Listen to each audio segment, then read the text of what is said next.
ચારે તરફ પથરાયેલી લીલોતરી, પહાડો પરથી વહેતા ઝરણા અને કુદરતના ખોળે આવેલા પ્રવાસીઓ। ચોમાસાની ઋતુ શરૂ થતાં જ પ્રકૃતિનું પિયર ગણાતું ડાંગ સોળે કળાએ ખીલી ઉઠે છે। પહાડો પરથી વહેતા ઝરણા પ્રવાસીઓને મંત્રમુગ્ધ કરે છે। ડાંગના પ્રસિદ્ધ અંજન કુંડ અને અંજન ગુફા ખાતે હાલ પ્રવાસીઓની ભારે ભીડ ઉમટી છે। હનુમાનજીના જન્મસ્થળ તરીકે જાણીતા અંજન કુંડ પાસે આવેલી અંજન ગુફા ચોમાસામાં પડતા ધોધના કારણે વધુ આકર્ષણનું કેન્દ્ર બની છે। दूर दूरથી આવતા પ્રવાસીઓ અહીંયા કુદરતી સૌંદર્યનો આનંદ માણી રહ્યા છે। અંજન ગુફા સુધી પહોંચવા માટે અંદાજે 1 થી 2 કિલોમીટર સુધી ટ્રેકિંગ કરવું પડે છે। જો કે આ મુશ્કેલ ટ્રેકિંગ બાદ જોવા મળતું કુદરતી સૌંદર્ય પ્રવાસીઓને તમામ થાક ઉતારી દે છે। ધોધની પાછળ ઉભા રહીને પાણીના ધોધ સાથે કુદરતી નજારો માણવાનો અનુભવ આ પ્રવાસીઓ માટે ઘણો જ યાદગાર બની જાય છે।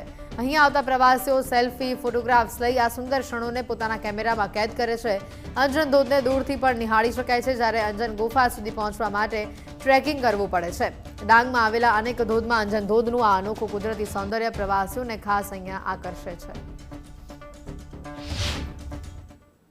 અહીંયા લગભગ 1.5 કિલોમીટરનું અમે ટ્રેકિંગ કરીને વોટરફોલ સુધી પહોંચ્યા અને એક્સપિરિયન્સ બહુ મજાનો રહ્યો છે। આપણા ગુજરાતમાં જ આટલી સારી પ્લેસ છે તો આપણે શું કામ બહાર જવું જોઈએ?